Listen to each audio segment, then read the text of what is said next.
আজ 29শে নভেম্বর শুক্রবার থেকে শুরু করে আগামী 96 ঘন্টার মধ্যে কলকাতা সহ গাঙ্গেয় দক্ষিণবঙ্গের বিভিন্ন জেলায়, সেই সাথে ওড়িশার বিভিন্ন জেলায়, অন্যদিকে বাংলাদেশের দক্ষিণাঞ্চলে বিভিন্ন এলাকাতে অসময়ে বৃষ্টি হওয়ার মতো পরিস্থিতি তৈরি হয়েছে এবং এই সম্ভাবনা কিন্তু বর্তমান প্রেক্ষাপটে যথেষ্ট বেশি বলে মনে হচ্ছে। অসময়ে যদি এই বৃষ্টি হয় তাহলে কিন্তু চাষের বড়সড় ক্ষতির আশঙ্কা থাকবে। আগামী কয়েকটা দিনে আবহাওয়াতে কোথায় কেমন পরিবর্তন আসবে, ঘূর্ণিঝড় ফেইঞ্জাল কোথায় কেমন প্রভাব দেখাতে পারে সেই ব্যাপারে জানাবো। যারা এখনো পর্যন্ত চ্যানেলটি সাবস্ক্রাইব বা ফলো করেনি অবশ্যই চ্যানেলটিকে এখনই সাবস্ক্রাইব আর ফলো করে রাখুন আবহাওয়ার সঠিক পূর্বাভাসগুলি সবার আগে পাওয়ার জন্য। প্রিয় দর্শক, আপনারা দেখছেন ওয়েদার উইথ শুভেন্দু। আজ হলো নভেম্বরের 29 তারিখ, শুক্রবার, সাল 2024। ভারতীয় সময় ঘড়িতে এখন সকাল 9টা 20 বাজে। এই মুহূর্তে সর্বশেষ যে উইন্ড প্যাটার্ন রয়েছে, অর্থাৎ বাতাসের যে প্রবাহ, সেখানে কিন্তু নজরে আসছে যে তামিলনাড়ু উপকূলের মোটামুটি 250 কিলোমিটার পশ্চিম এবং পূর্ব দিক এবং সংলগ্ন এলাকাতে এখানে কিন্তু ঘূর্ণিঝড় ফেইঞ্জাল অবস্থান করছে এবং এই ওয়েদার সিস্টেমটা টানে কিন্তু চারিদিকের বাতাস, এই ওয়েদার সিস্টেমটা চারিদিকে ছুটে আসছে। সুদূর থাইল্যান্ড উপসাগর, দক্ষিণ চীন সাগরের দিক থেকে লাগাতার আর্দ্রতাপূর্ণ হাওয়া এই সিস্টেমটা চারিদিকে ঠিক এইভাবে ওঠার পর তারপর কিন্তু এইভাবে কার্ভ করে ঢুকছে।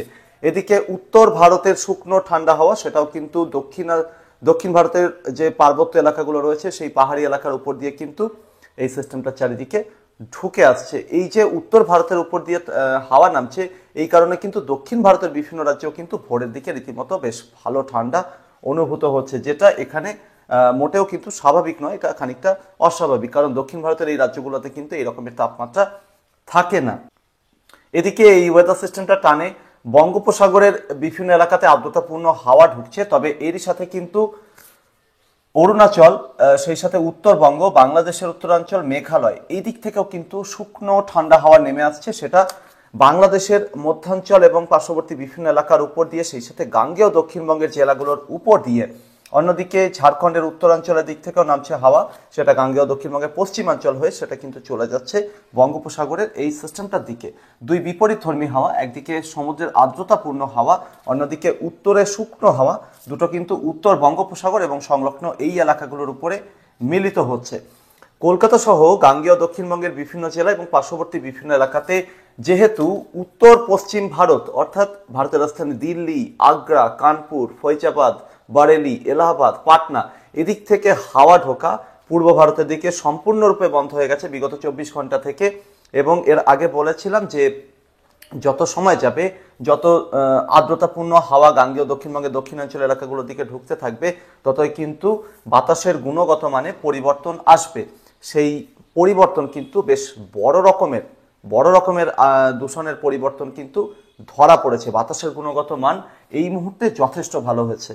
প্রিয় দর্শক, এই হচ্ছে কলকাতার বর্তমান পরিস্থিতি, যেখানে দেখা যাচ্ছে রবীন্দ্র ভারতী ইউনিভার্সিটি কলকাতা, সেখানে এই মুহূর্তে এয়ার কোয়ালিটি ইন্ডেক্স যেটা 99 মাইক্রন প্রতি কিউবিক মিটারে রেকর্ড হচ্ছে। অর্থাৎ বুঝতেই পারছেন, যেটা 300 মাইক্রনের উপরে উঠে গিয়েছিল সেটা এই মুহূর্তে 100-র নিচে নেমে এসেছে কলকাতার বিভিন্ন জায়গায়। তবে আপনাদের অবগতির জন্য বলতে চাইবো, কলকাতা এবং পার্শ্ববর্তী এলাকাগুলোতে মোটামুটি 100 মাইক্রন এবং তার আশেপাশে রয়েছে। গাঙ্গেয় দক্ষিণবঙ্গের বিভিন্ন জেলাতে কিন্তু মোটামুটি 100 থেকে 120 মাইক্রনের মধ্যে এয়ার কোয়ালিটি ইন্ডেক্স এই মুহূর্তে রেকর্ড করা হচ্ছে, যেটা এর আগে 250 থেকে 300 মাইক্রন প্রতি কিউবিক মিটারে রেকর্ড হচ্ছিল।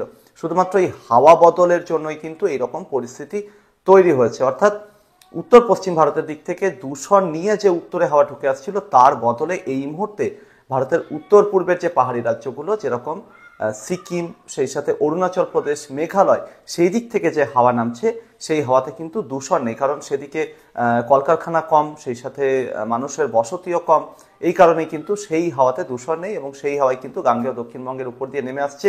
আপনাদের অবগতির জন্য বলতে চাইবো, এই হাওয়ার প্রবাহ আরও প্রায় 72 থেকে 96 ঘন্টা থাকবে। অর্থাৎ আরও প্রায় 96 ঘন্টা কিন্তু কলকাতা সহ গাঙ্গেয় দক্ষিণবঙ্গে বাতাসের গুণগত মান অনেকটা ভালো থাকবে এর আগের তুলনায়। তবে তারপর থেকে কিন্তু আবারও বাতাসের গুণগত মান খারাপ হতে শুরু করবে।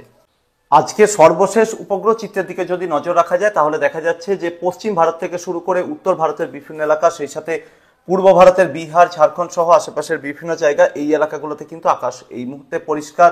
অন্যদিকে উত্তর বঙ্গোপসাগরের বিভিন্ন এলাকার সাথে সাথে ওড়িশার বিভিন্ন জায়গা, গাঙ্গেয় দক্ষিণবঙ্গের দক্ষিণাঞ্চলের বিভিন্ন জায়গা, বাংলাদেশের দক্ষিণাঞ্চলের বিভিন্ন এলাকাতে কিন্তু কোথাও আংশিক মেঘাচ্ছন্ন আকাশ, কোথাও আবার পুরোপুরি মেঘাচ্ছন্ন আকাশ এই মুহূর্তে নজরে আসছে। এদিকে একটা পশ্চিমী ঝঞ্ঝা কিন্তু বেশ খানিকটা শক্তিশালী হয়ে আফগানিস্তান হয়ে ধীরে ধীরে পাকিস্তানের দিকে এগিয়েছে।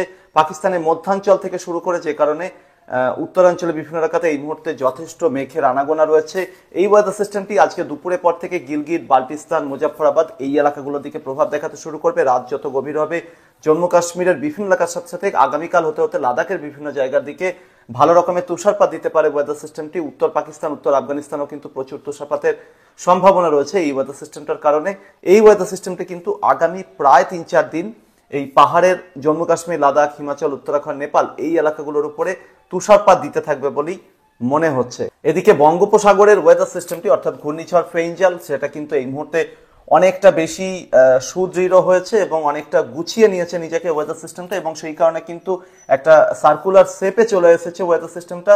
এবং ওয়েদার সিস্টেমটা কিন্তু সম্ভাবনা রয়েছে যে আগামী 48 ঘন্টা পরে এটা ধীরে ধীরে তামিলনাড়ুর উপকূলে আঘাত করতে যাবে, এবং সম্ভাবনা রয়েছে যে এটা আঘাত করার আগে আরো একটু দুর্বল হতে পারে এবং একটা গভীর থেকে অতি গভীর নিম্নচাপ ক্যাটাগরি নিয়ে, অর্থাৎ ঘন্টায় 40 থেকে 60 কিলোমিটার প্রতি ঘন্টায় ঝোড়ো বাতাস বা তার একটু বেশি এই রকমের বাতাস নিয়ে কিন্তু এটা তামিলনাড়ু উপকূলে আঘাত করবে। তবে তামিলনাড়ু উপকূলে আঘাত করলেও ইতিমধ্যে কিন্তু এই ওয়েদার সিস্টেমটার কারণে যেহেতু ওড়িশা এবং পার্শ্ববর্তী এলাকার দিকে মেঘ পৌঁছাতে শুরু করেছে, তাই কলকাতা সহ গাঙ্গেয় দক্ষিণবঙ্গের বিভিন্ন জায়গাতে কিন্তু অসময়ে বৃষ্টির আশঙ্কা যথেষ্টই রয়েছে বলে মনে করছি। এই মুহূর্তে ভুবনেশ্বর থেকে শুরু করে পুরী, কটক, বালাসোর, পারাদ্বীপ, যাজপুর, কেন্দ্রপাড়া এই সমস্ত এলাকাগুলোতে কিন্তু যথেষ্ট মেঘের আনাগোনা রয়েছে।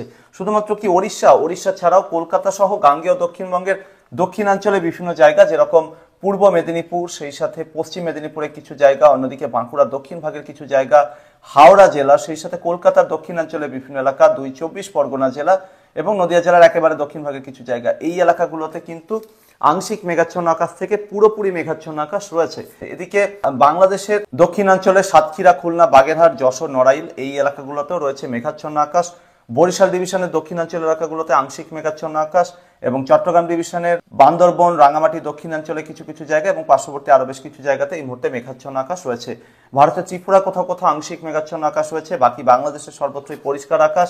সেই সাথে আসামের সর্বত্রই পরিষ্কার আকাশ, উত্তরবঙ্গ থেকে শুরু করে গাঙ্গেয় দক্ষিণবঙ্গের বাকি জায়গাগুলো, বিহার, ঝাড়খণ্ডের সর্বত্রই কিন্তু পরিষ্কার আকাশ এই মুহূর্তে নজরে আসছে। যেহেতু দুই বিপরীতধর্মী হাওয়া গাঙ্গেয় দক্ষিণবঙ্গের দক্ষিণাঞ্চল এবং পার্শ্ববর্তী এলাকাগুলোতে মিলিত হচ্ছে, একটা হচ্ছে উত্তরে হাওয়া আর একটা হচ্ছে বঙ্গোপসাগরে আর্দ্রতাপূর্ণ হাওয়া, এই দুই বিপরীতধর্মী হাওয়া মুখোমুখি হওয়ার জন্য কিন্তু যে মেঘপুঞ্জ এখানে তৈরি হতে শুরু করেছে, এই ধরনের এই মেঘপুঞ্জ আগামী 76 ঘন্টার মধ্যে কোথাও কোথাও শক্তিশালী হয়ে বজ্রগর্ভ মেঘে রূপান্তরিত হওয়ার সম্ভাবনা রয়েছে। ফলে আগামী 96 ঘন্টার মধ্যে বিভিন্ন জায়গাতে কিন্তু বৃষ্টির সম্ভাবনা রয়েছে। আগামী 24 ঘন্টার মধ্যে কোথায় কেমন বৃষ্টির সম্ভাবনা রয়েছে এই দুই বিপরীতধর্মী হাওয়া মুখোমুখি হয় এবং সেই সাথে ঘূর্ণিঝড় ফেইঞ্জালের জন্য, সেটার দিকে নজর রাখলে দেখা যাচ্ছে যে দক্ষিণ ভারতে তো তামিলনাড়ু অঞ্চলের দিকে ভালো রকমের বৃষ্টি হবে। তার পাশাপাশি আগামী 24 ঘন্টার মধ্যে ওড়িশার ভুবনেশ্বর থেকে শুরু করে পুরী, কটক, বালাসোর, জগৎসিংপুর, যাজপুর, কেন্দ্রপাড়া এই সমস্ত এলাকাগুলোতে হালকা থেকে মাঝারি ধরনের বৃষ্টিপাতের সম্ভাবনা রয়েছে। গাঙ্গেয় দক্ষিণবঙ্গের পূর্ব মেদিনীপুর, সেই সাথে 24 পরগনা জেলার দক্ষিণাঞ্চলের যে জায়গাগুলো, বিশেষ করে সুন্দরবন এবং তার পার্শ্ববর্তী কিছু এলাকা, এখানেও কিন্তু আগামী 24 ঘন্টার মধ্যে হালকা বৃষ্টির সম্ভাবনা রয়েছে। বাংলাদেশের সাতক্ষীরা, খুলনা, বাগেরহাট জেলা এবং পার্শ্ববর্তী কিছু জায়গাতে আগামী 24 ঘন্টার মধ্যে হালকা বৃষ্টির সম্ভাবনা। ঝাড়খণ্ডের সমস্ত এলাকার সাথে সাথে গাঙ্গেয় দক্ষিণবঙ্গের বাকি সমস্ত জেলা, সেই সাথে বিহারের সমস্ত এলাকা, উত্তরবঙ্গের সমস্ত এলাকা, বাংলাদেশের বাকি সব জায়গা, ত্রিপুরা সব এলাকা, আসাম, মেঘালয়ের সমস্ত এলাকাতেই কিন্তু পরবর্তী 24 ঘন্টার মধ্যে শুকনো আবহাওয়া থাকবে, অর্থাৎ বৃষ্টির কোনো রকম সম্ভাবনা কিন্তু নজরে আসছে না। তবে এর পরবর্তীতে আগামী 2 দিনের সম্ভাব্য পরিস্থিতি যদি আমরা নজরে রাখি, তাহলে দেখা যাচ্ছে যে এর পরবর্তীতে কিন্তু বৃষ্টির পরিমাণ বাড়তে পারে। ওড়িশার যে সমস্ত এলাকাগুলোর কথা বললাম, সেই এলাকাতে বৃষ্টি কন্টিনিউ থাকবে এবং তার পাশাপাশি গাঙ্গেয় দক্ষিণবঙ্গের দক্ষিণাঞ্চলের জেলাগুলোতে বৃষ্টির পরিমাণ কিন্তু আগামী 48 ঘন্টার মধ্যে আরও বৃদ্ধি পাওয়ার সম্ভাবনা রয়েছে। পূর্ব মেদিনীপুর জেলার বিভিন্ন এলাকা, সেই সাথে 24 পরগনা জেলা এবং পার্শ্ববর্তী বাঁকুড়া জেলার দক্ষিণ ভাগের কিছু এলাকা, কলকাতার দক্ষিণাঞ্চলে কিছু কিছু জায়গা, হাওড়ার কিছু জায়গা, এখানেও কিন্তু আগামী 48 ঘন্টার মধ্যে হালকা বৃষ্টির সম্ভাবনা রয়েছে। অন্যদিকে পূর্ব মেদিনীপুর, 24 পরগনা জেলার কোথাও কোথাও আগামী 48 ঘন্টার মধ্যে মাঝারি ধরনের বৃষ্টিপাতের সম্ভাবনা কিন্তু যথেষ্টই রয়েছে।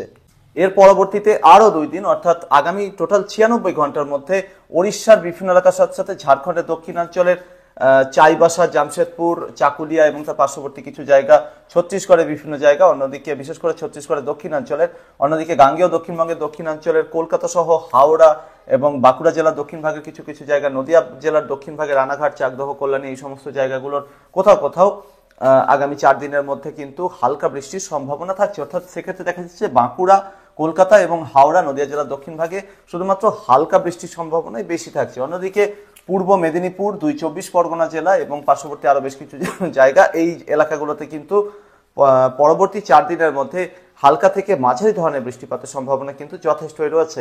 এবং বৃষ্টিপাতের সম্ভাব্য পরিমাণ কিন্তু পূর্ব মেদিনীপুর, 24 পরগনা জেলার কোথাও কোথাও 50 থেকে 70 মিলিমিটার পর্যন্ত হয়ে যাওয়ার সম্ভাবনা রয়েছে। অর্থাৎ টোটাল যে রেনফল অ্যাকুমুলেশন, অর্থাৎ সর্বমোট বৃষ্টির পরিমাণের কথা যদি বলি, তাহলে দেখা যাচ্ছে যে পূর্ব মেদিনীপুর, 24 পরগনা এবং পার্শ্ববর্তী কলকাতা, হাওড়া এবং হুগলি জেলার দক্ষিণ ভাগের কিছু কিছু জায়গা, বাঁকুড়া জেলার দক্ষিণ ভাগের কিছু কিছু জায়গা, এখানে কিন্তু পরবর্তী 4 দিনে হালকা থেকে মাঝারি ধরনের বৃষ্টিপাতের সম্ভাবনা থাকছে। অন্যদিকে বীরভূম, মুর্শিদাবাদ, পশ্চিম বর্ধমান, পূর্ব বর্ধমান, নদিয়া জেলার বেশিরভাগ জায়গা উত্তরাঞ্চলের এবং সেই সাথে সাথে বাঁকুড়া জেলা উত্তরাঞ্চলের বিভিন্ন এলাকা, এই এলাকাগুলোতে কিন্তু বৃষ্টির সেরকম কোনো সম্ভাবনা থাকছে না পরবর্তী 4 দিনে, অন্ততপক্ষে এই ওয়েদার সিস্টেমটার ক্ষেত্রে।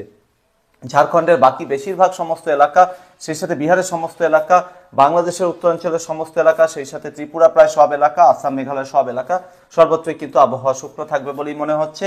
বাংলাদেশের সাতক্ষীরা, খুলনা, বাগেরহাট, অন্যদিকে পিরোজপুর, সেই সাথে ভোলা, ঝালকাঠি, এই সমস্ত এলাকাগুলো, বরগুনা, এই সমস্ত এলাকাগুলোতে কিন্তু পরবর্তী 4 দিনের মধ্যে হালকা থেকে মাঝারি ধরনের বৃষ্টিপাতের সম্ভাবনা রয়েছে। পার্বত্য চট্টগ্রামে শুধুমাত্র হালকা বৃষ্টি হতে পারে। ত্রিপুরার দক্ষিণ ভাগের কোথাও কোথাও ছিটেফোঁটা থেকে হালকা বৃষ্টির সম্ভাবনা সম্পূর্ণভাবে রুল আউট করা যাচ্ছে না। এই এলাকাগুলোতে যে ধরনের বৃষ্টির সম্ভাব্য পরিস্থিতির কথা বললাম, এই ধরনের বৃষ্টি যদি হয়ে যায় তাহলে কিন্তু শীতকালীন যে সবজি চাষ এবং আরো অন্যান্য চাষের ক্ষেত্রে কিন্তু বড় রকমের ক্ষতির একটা আশঙ্কা থেকে যাচ্ছে। দর্শক, যে এলাকাগুলোতে মেঘ প্রবেশ করেছে, ওড়িশা এবং গাঙ্গেয় দক্ষিণবঙ্গের দক্ষিণাঞ্চলের বিভিন্ন জায়গা, বাংলাদেশের দক্ষিণাঞ্চলের বিভিন্ন জায়গা, এখানে কিন্তু ইতিমধ্যেই তাপমাত্রা বাড়তে শুরু করেছে। দিন এবং রাতের তাপমাত্রা দুটোই বেড়েছে। এবং অন্যদিকে উত্তর দিকের যে এলাকাগুলো, উত্তরবঙ্গের দার্জিলিং, কালিম্পং, জলপাইগুড়ি, আলিপুরদুয়ার, কোচবিহার, সেই সাথে গাঙ্গেয় দক্ষিণবঙ্গের 2 বর্ধমান, সেই সাথে বীরভূম, মুর্শিদাবাদ, পার্শ্ববর্তী নদিয়া জেলার বিভিন্ন জায়গা, অন্যদিকে উত্তরবঙ্গের মালদা, 2 দিনাজপুর, এর পাশাপাশি বিহার, ঝাড়খণ্ডের প্রায় সব এলাকা, বাংলাদেশের উত্তরাঞ্চলের সমস্ত এলাকা, মেঘালয়, আসাম, এই এলাকাগুলো, ত্রিপুরার বিভিন্ন জায়গা, এখানে কিন্তু উত্তরে ঠান্ডা হাওয়া, সেটার কিন্তু কোনো বিরাম নেই, সেটা কিন্তু কন্টিনিউ চলছে। এবং এই কারণে কিন্তু এখানে তাপমাত্রাতে বিশেষ কোনো পরিবর্তন হয়নি। তবে হ্যাঁ, দিনের বেলাতে যে একটা ঘোলাটে ভাব ছিল সেটা কিন্তু কেটেছে। তার কারণ যে বাতাসের প্রবাহ উত্তর পশ্চিম দিক থেকে আসার বদলে উত্তর এবং উত্তর পূর্ব দিক থেকে নামছে, যে বাতাসে কিন্তু দূষণের পরিমাণ অত্যন্ত কম এবং এই কারণে কিন্তু এই ঘোলাটে ভাব কেটে গেছে। এটা কিন্তু অত্যন্ত পজিটিভ একটা দিক এবং আগামী 4 দিন এরকমই থাকার সম্ভাবনা রয়েছে। কলকাতা সহ গাঙ্গেয় দক্ষিণবঙ্গ, বাংলাদেশ, ঝাড়খণ্ড এর বিভিন্ন এলাকা, বিহারের পূর্ব প্রান্তের বিভিন্ন এলাকা, উত্তরবঙ্গ, আসামের বিভিন্ন এলাকার দিকে পরবর্তীতে কিন্তু আবারও দূষণের মাত্রা বৃদ্ধি পাবে বলে আশঙ্কা করছি। এদিকে এই যে তাপমাত্রার কথা বললাম, যে দক্ষিণাঞ্চল এলাকাগুলোতে তাপমাত্রা বেড়েছে বা আগামী 4 দিনে এরকমই থাকবে, অন্যদিকে উত্তর দিকের যে এলাকাগুলো সেখানে কিন্তু তাপমাত্রার সেরকম কোনো বিশেষ পরিবর্তন হবে না। অর্থাৎ যেরকম ঠান্ডা রাতের দিকে অনুভূত হচ্ছে সেরকমই থাকবে, দিনের বেলাতে রোদের তেজ থাকবে, এরকমই থাকার সম্ভাবনা। কিন্তু এই মেঘ যখন কেটে যেতে শুরু করবে, দক্ষিণ ভারতের রাজ্যগুলোর উপরে ল্যান্ডফল হয়ে সিস্টেমটা যখন আরব সাগরের দিকে চলে যাবে দুর্বল হতে হতে, তখন কিন্তু উত্তর পশ্চিম দিক থেকে শুকনো ঠান্ডা হাওয়া নেমে আসবে। কারণ ইতিমধ্যেই কিন্তু পাহাড়ের দিকে পশ্চিমী ঝঞ্ঝা ঢুকছে, সেটা ভালো রকমের তুষারপাত দেবে, প্রথমেই যেটা বললাম। তো এর পরবর্তীতে কি হতে পারে, ডিসেম্বরের 2 বা 3 তারিখ থেকে কিন্তু এই উত্তরে শুকনো ঠান্ডা হাওয়া ধীরে ধীরে উত্তর পশ্চিম দিক থেকে ঢুকে আসবে উত্তরপ্রদেশ, বিহার, ঝাড়খণ্ড পেরিয়ে গাঙ্গেয় দক্ষিণবঙ্গের দিকে। ফলে ডিসেম্বরের 3 বা 4 তারিখ থেকে কলকাতা সহ গাঙ্গেয় দক্ষিণবঙ্গের তাপমাত্রা নতুন করে আরও নামতে শুরু করবে, এরকমই সম্ভাবনা রয়েছে। এবং ডিসেম্বরের 6 বা 7 তারিখ থেকে কিন্তু গাঙ্গেয় দক্ষিণবঙ্গের বিভিন্ন জায়গা, বিশেষ করে মুর্শিদাবাদ, বীরভূম, 2 বর্ধমান, পার্শ্ববর্তী নদিয়া জেলার বিভিন্ন জায়গা, এখানে কিন্তু ডিসেম্বরের দ্বিতীয় সপ্তাহের শুরু থেকে মোটামুটি 8 বা 9 তারিখ থেকে কিন্তু 10 থেকে 11 ডিগ্রি সেলসিয়াসের আশেপাশে মিনিমাম টেম্পারেচার, অর্থাৎ ভোরের তাপমাত্রা চলে আসতে পারে। এখন যেটা 15 থেকে 16 ডিগ্রি সেলসিয়াসের আশেপাশে ঘোরাফেরা করছে, বুঝতেই পারছেন গাঙ্গেয় দক্ষিণবঙ্গের তাপমাত্রা কিন্তু আর 1 সপ্তাহ পর থেকে প্রায় 3 থেকে 5 ডিগ্রি সেলসিয়াস পর্যন্ত কমতে চলেছে। এবং অর্থাৎ শীত কিন্তু বেশ জাঁকিয়ে বসবে, এরকমই সম্ভাবনা রয়েছে। শুধু কি দক্ষিণবঙ্গ, উত্তরবঙ্গেও এর ব্যতিক্রম হবে না। উত্তরবঙ্গেও তাপমাত্রা নামবে, ঝাড়খণ্ড, বিহারে সর্বত্রই তাপমাত্রা নামবে, উড়িষ্যা, বাংলাদেশ, ত্রিপুরা, আসাম, মেঘালয় সর্বত্রই কিন্তু প্রবলভাবে তাপমাত্রা নামতে দেখা যাবে ডিসেম্বরের দ্বিতীয় সপ্তাহের একেবারে শুরু থেকেই বা প্রথম সপ্তাহের শেষ দিক থেকে। ভারতের রাজধানী দিল্লিতে এই সময় এক অঙ্কের ঘরে তাপমাত্রা চলে আসতে পারে, অর্থাৎ 8 থেকে 9 ডিগ্রি সেলসিয়াস আশেপাশে মিনিমাম টেম্পারেচার চলে আসতে পারে।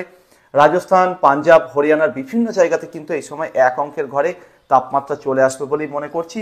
এবং এই সময় পশ্চিম ভারত, উত্তর ভারত, পূর্ব ভারতের ম্যাক্সিমাম এলাকা কিন্তু বেশ ভালো রকমের শীতের কামড় অনুভব করতে পারবে এবং ধীরে ধীরে শৈত্যপ্রবাহ কিন্তু শুরু হয়ে যাবে, এবং যেটা বেশ খানিকটা আর্লি অর্থাৎ আগেই কিন্তু শুরু হয়ে যাওয়ার একটা ভালো রকমের সম্ভাবনা নজরে আসছে। অন্ততপক্ষে শীত বিলাসীদের কাছে কিন্তু এটা যথেষ্ট একটা ভালো খবর হতে চলেছে।